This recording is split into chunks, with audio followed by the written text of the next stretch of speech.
જે પોપટભાઈનું જે social media આશ્રમ બનેલું છે એમાં 125 પ્રભુજીઓ છે અને આજે દરેક પ્રભુજીને ભોજન પ્રસાદી આપવા માટે આવ્યા છે અને બહુ એન્જોય ને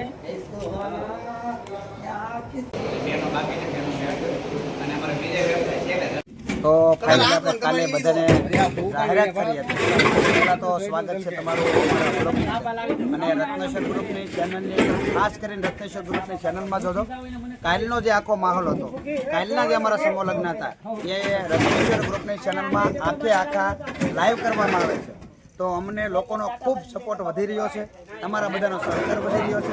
તો આજે અમારું રત્નેશ્વર ગ્રુપ છે એ મળી અને જે પોપટભાઈનું જે સોશિયલ મીડિયા આશ્રમ બનેલું છે એમાં 125 પ્રભુજીઓ છે એમને અમે જમાડવા માટે જઈ રહ્યા છીએ અને અમે પણ મેળ આવો તો સાથે બેસીને જમશું. પોપટભાઈને એને મળી અને ચર્ચા કરશું અને આશ્રમની મુલાકાત લઈશું.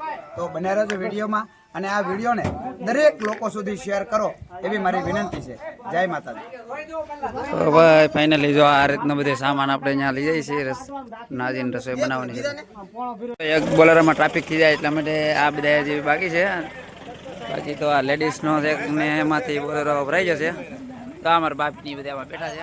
હા તો ભરતભાઈ સોશિયલ મીડિયા આશ્રમ પોપટભાઈ ત્યાં ફાઇનલ એક બોલેરો આવી ગયો અમારે જોતા છે તે અહીંયા આવી ગયા છે અને આખો બોલેરો અહીંયા આવી ગયો છે અને અમારે જોઈએ બે સરપોસો ને 4 વ્હીલ છે અને રમેશભાઈ ને બધા 1 મિનિટ આવી ગયું છે અને પોપટભાઈને મળીએ આપણે હમણાં. વિડીયો બનાવવા વાળું કંઈ નહીં, મારે બનાવવો પડે. જો અમે વડાઈ કટિંગ શરૂ કરી દીધું. વાહ વાહ વાહ ટીમ વાહ. તમે ત્યાં પહોંચી જાય કલાકથી હાચો સરસ. ચાલો કલાકથી અહીંયા આવેલા છે. એક બોલેરો ને ગાડીઓ ને એટલે પૈગા છે ને હજી આવવાનું છે ને. બહુ સરસ મજાનો આશ્રમ છે પોપટભાઈ. પછી આપણે વાત કરશું બરાબર. જો આપણું આખું મંડળ છે ત્યાં પહોંચી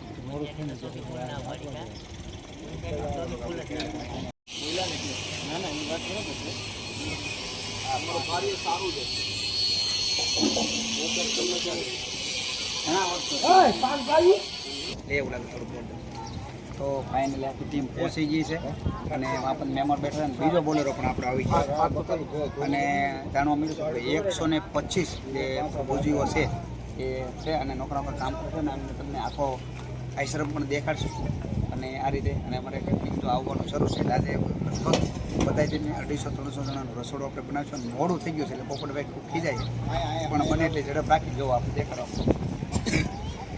ગ્રુપ દેખાડો મસ્ત વિડીયો બનાવ્યો.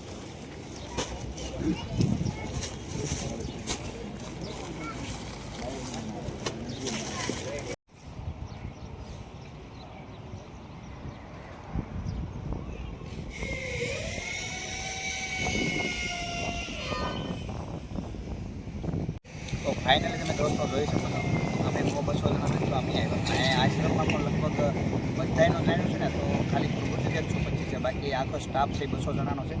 અને તમે જોઈ શકો છો કે અહીંયાનું વાતાવરણ જ એવું છે કે થોડો ઘણો મગજ આમ તેમ હોય તો એ ઘણું બધું એવું છે કે એનાથી આપણો મગજ સ્થિર થઈ જાય. તમે જોઈ શકો છો આમ કેવા લોકોને પકડીને જે પોપટભાઈ ઘણીવાર આપણે જોઈએ કે પોતે આટલું બધું સહન કરીને એવા લોકોને લાવતા હોય પણ અહીંયા પ્રભુજીને એનું માઇન્ડ એનું શરીર જે તંદુરસ્ત બની અને જો તમે જોઈ શકો છો કે પોતે કામ કરી રહ્યા છે.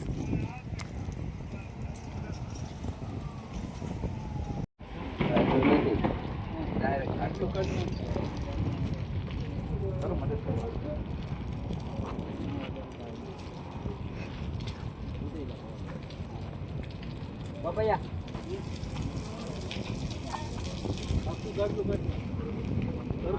કવર કાઢીને કાગળ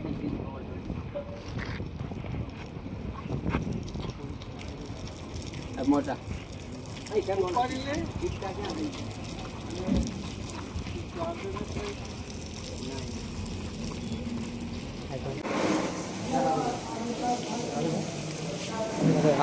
હા बढ़िया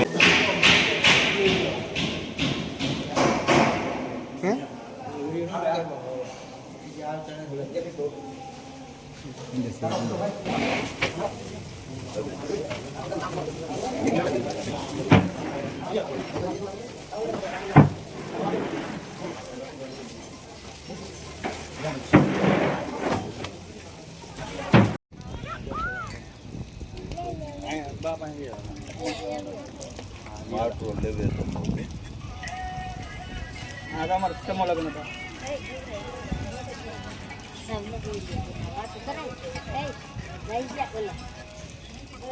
મહારાજ અમને નહીં કરું રામબેન વાંચન દઈ દઉં તો એના પ્રમુખ છે હા મહિલા મંડળ આવો રમા આવો વીજળીના દ્વારકાએ ગુરુ રે આવ્યા મારા સદગુરુ મહારાજ ભક્તિ કરતા છૂટે મારા પરાન પ્રભુ એવું માગું છું રહે જન્મ તારું સાથ પ્રભુ એવું. આ આપણે રોટલી બનાવવાનું મશીન છે એટલે મહેનત જાજી ન કરવી પડે. એમાં ખાલી ગુંડલા બનાવીને નાખતા જાવ એટલે રોટલી તૈયાર થઈને નીકળી જાય ને આ છે કે એમાં શેકાવી જાય તૈયાર હાવ રોટલી શેકાઈને નીકળે એટલે જાજી મહેનત. તો અમે ફાઇનલી અહીંયા સોશિયલ મીડિયા આશ્રમમાં આવી ગયા છીએ. પોપટભાઈને મળીને ખૂબ આનંદ થયો અને ખરેખર મને એવું અહીંયા આવીને એવું લાગ્યું કે સાચી સેવા તો આ જ છે. ઘણીવાર આપણે વિડીયોમાં જોઈએ છીએ કે પોપટભાઈ કઈ રીતે લાવે છે, પણ અહીંયા આવ્યા પછી મને પણ એવું લાગે છે કે અનેક વ્યક્તિઓ અહીંયા એની તંદુરસ્તી સારી પણ થઈ જાય છે. અને હું આગળ કહીશ કે પોપટભાઈને પણ અમને મળીને આનંદ થયો અને પોપટભાઈ પણ આજે રામેશ્વર શું નામ છે રત્નેશ્વરમાં રત્નેશ્વર મહાદેવ ગ્રુપ દયાળ ગામથી અને વિવિધ રાનપરડાથી રાનીવાડાથી પણ છે અને આજે દરેક પ્રભુજીને ભોજન પ્રસાદી આપવા માટે આવ્યા છે અને બહુ જાજી સંખ્યાની અંદર ભાઈઓ ઉપસ્થિત છે. બહેનો પણ પેલી બાજુ રસોઈ બનાવી રહ્યા છે. બહુ આનંદની વાત છે. આ બધા લોકોનો પ્રેમ છે અને પ્રેમ બધાને અહીંયા ખેંચી લાવે છે. બાકી હરેકનો એક કિંમતી સમય છે અને પોતાના સમયમાંથી સમય કાઢી આ વ્યવસ્થામાં આવ્યા છે. બધા પ્રભુજીની સાથે મળે છે, હળે છે, ભળે છે અને બસ એ જ બહુ મોટી વાત છે. તો તમે પણ એકવાર ચોક્કસથી પધારો અને આ બધા માટેની વ્યવસ્થા છે અને સોશિયલ મીડિયા શું કરી શકે છે એનું બહુ મોટું એક્ઝામ્પલ છે આ. તો ચોક્કસથી પધારજો બધા. અને આજે ભાઈઓના આખા ગ્રુપ તરફથી દરેક પ્રભુજીને ભોજન પ્રસાદી માટેનું પણ આયોજન આપ્યું. તમે ખૂબ આનંદ થયો ભાઈ. માતાજી તમને બધાને અમને તંદુરસ્તી સારી આપે અને ખૂબ આવા કામ કરતા રહે. Thank you. બહુ આનંદ થયો ભાઈ. Thank you.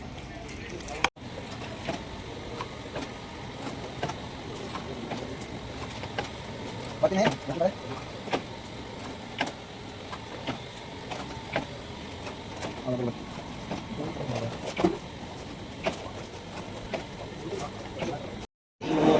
રસોઈ બની ગઈ છે બરાબર છે. આ પ્રસાદ છે અને ગાંઠિયા બંને છે, પણ આપણે આ વધારે મીઠા અને નાસ્તા માટે ફેવરિટ છે એ બનાવ્યો છે. બહુ સરસ મજાનું શાક, રોટલી, ખીચડી. હજી ભાઈ એક આઈટમ હા અહીંયા પાપડ પણ છે અને અમારે મોડું થઈ ગયું એટલે ઊંધિયું શાક એની જગ્યાએ તાત્કાલિક બનાવ્યું. પછી કઢી ખીચડી બનાવી, દાળ ભાત બનાવવાના હતા પણ પોપટભાઈ કીધું કે ખૂબ મોડું થઈ ગયું એટલે ન બનાવી શક્યા. પણ સરસ મજાનું જમણવાર છે અને જ્યારેથી કહું છું ને કે મારું રત્નેશ્વર ગ્રુપ મારો પરિવાર છે. મારા પરિવારમાં જ એક નવીન ખુશી જોવા મળીને આવા લોકોને એમને જ્યારે સેવા કરવાનો લાભ મળ્યો છે એ અતિ ઉત્તમ છે. જુઓ હવે બધાય જમવા માટે આવી જાય છે. હું દેખાડીશ. અહીંયા ભાઈ કોણ ઊભું છે?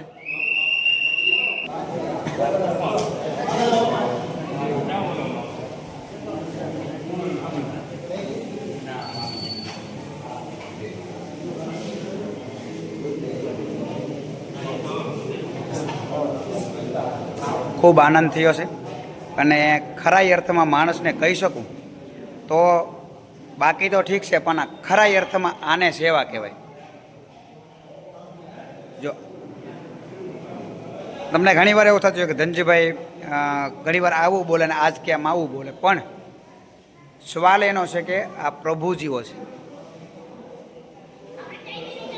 સાચા અર્થની સેવા આને કહી શકાય. ખવડાવેલું ક્યારેય જાતું નથી અને મારી રત્નેશ્વર ગ્રુપની ટીમ છે ને એને પહેલેથી ખવડાવવામાં રસ છે. વાંધો નહીં વાંધો નહીં.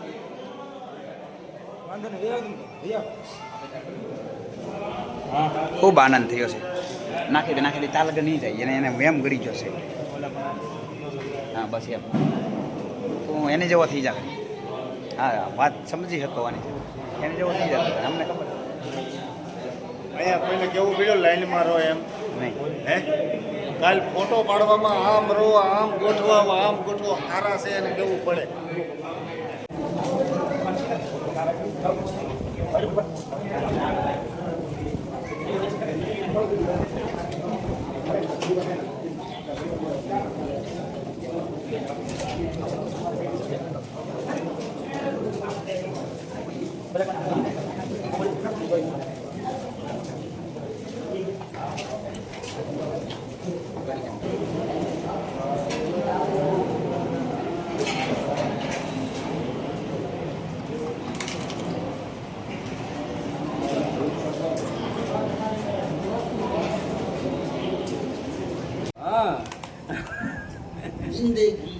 એન્જોય ને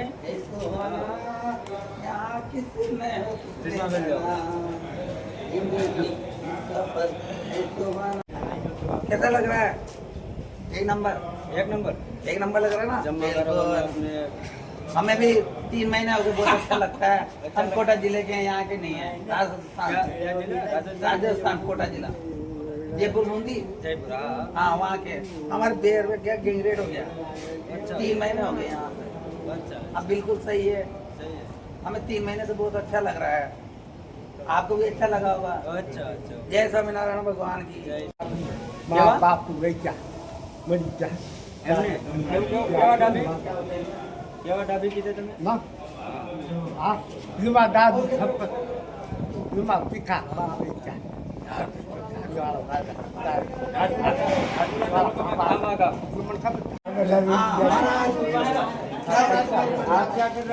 हम भी दिखाते हैं. अरे गैंग्रेड के बारे में हमारे सब कुछ करता है. मीठा खाना, जला खाना, खाना सब સાડા બધા ક્યાં વિચાર જ છે हाँ बीड़ी पियो. इसको आग तो लेना पड़ता है ना थोड़ा.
હવે વિડીયો આપણે કરવાનો છે પૂરો, કારણ કે ખેલે એન્ડ વિડીયો આપણે બનાવતા નથી. અને એક ગાડી આવી ગઈ છે, એક ગાડી જ આવે. 2-3 4 વ્હીલ હતી, 4-5 ગાડીઓ હતી અને 2 બોલેર આખા ભરેલા હતા. લગભગ પહેલી વાર એવું લાગ્યું કે 150-200 જણા જેટલા ગયેલા હતા.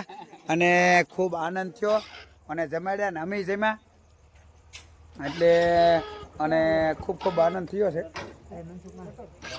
ને અમારે ઓલો વિડીયો ભાઈ ત્યાં હશે અહીંયા કાળા કોટ વાળો એને મળે, જો અહીંયા આવી ગયો તો એને અમારે સોશિયલ મીડિયામાં વધારે રહેવાનું હોય, ત્યાં જ ઉપર જ હોય. જો શું કેવું છે તમને? તને આમ હાવ હાચું કીધે ને કેમ લાગ્યું ના જાય એમ? ક્યાં ખરેખર તો કે આમ તો શું કહેવાય, હિન્દુ આમ રેડી હતું. કેમ કે અમુક છે લોકો 7-8 લોકો હતા જવા જરાક થોડાક પ્રોધી દેશે એમ, કેમ કે મગજનું દવા ચાલુ છે એમ કહેતા હતા એ ભાઈ જે દવા રાખે. પણ ખરેખર આમ કેવું લાગે, માનવ સેવા કેમ લાગે? પોપટભાઈ છે તો જાજા ભક્તો સુરત બાજુ એમ જ હોય. એ અહીંયા આપણે 5-6 માણસો મેકેલા છે, એ લોકો સંભાળે એમ અને કામકાજ સારું છે. આશ્રમ પ્રભુજીને જમાડવાનું કેવું લાગ્યું? મસ્ત. કેમ કે આપણે લોકો હે ને હંધાને કહેવું પડે લેન્ડ મારો અને એ લોકોને કાંઈ કોઈ કીધું નહીં તોય એક જ લાઈનમાં ગોઠવાના, જમવા પણ એક જ લાઈનમાં બેઠા હતા અને નીચે જયા પ્રસાદ નતો ઢોળવાનો. ખરેખર એવું લાગે કે માનવ સેવા એને જ કહી શકાય. હા, માનવ સેવા એને જ કહી શકાય. એટલે જ તો કહેવાય છે પ્રભુજી, કેમ કે માનવ સેવા એ જ પ્રભુ છે. જય હો. તો અમારા મામા બોલરો લઈને આવ્યા હતા અમને, એને અમારા સમૂહ લગ્નમાં હતી, બહુ મહેનત કરી, ફેરા માર્યા, આજે માર્યા. તો અમારા તમે બીજી ગાડીમાં આવ્યા ને મનસુખભાઈ? અને હોઈ ગયો તો અમારે હોઈ ગયો ને ફાઇનલી બહેનોનું ગ્રુપ પણ આવી ગયું છે. બહેનોનું ગ્રુપ પણ અમારે બહુ જબરદસ્ત રહ્યું છે. મારે જમુબેન સરપંચ ને હતા, જો અંધારામાં ઉતરે છે. એને તો અમારી કરતા મજા આવ્યો. તો રોટલી ફટોફટ બનાવી નાખી. જો એક બે ભાભીઓ એવી છે કે અમારે એને મીડિયામાં સોશિયલ મીડિયામાં બહુ આવવાનું પણ આમાં દેખાતું નહીં બહુ. કારણ કે આમાં હા કંઈક